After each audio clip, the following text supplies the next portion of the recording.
অচিনপুর গ্রামে বাস করত জেলে রহিম। অভাব অন্টন যেন লেগেই আছে তার। বেঁচে আছে শুধু এক মুঠো সুখের অপেক্ষায়।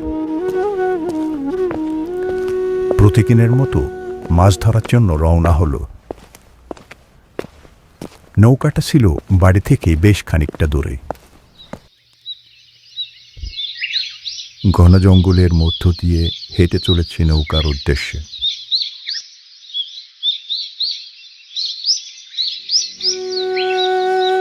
এ জীবনে মনে হয় সুখের ছায়া আর ভর করবে না।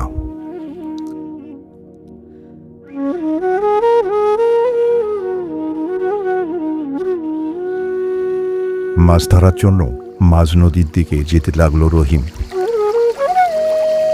জাল ফেলতেই উঠে এলো ভিন্ন রকমের এক মাছ। হঠাৎ মাছ এক ভয়ানক পেতনিতে পরিণত হলো। রহিম ভয়ে কাঁপতে লাগলো।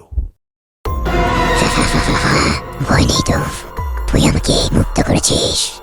আমি মাছ হয়ে বন্দি ছিলাম, অভিশাপ মুক্ত করেছিস, এই নে তোর উপহার। এই বলে পেতনি উদাও হয়ে যায়। রহিম উপহার নিয়ে বাড়ির দিকে রওনা হয়।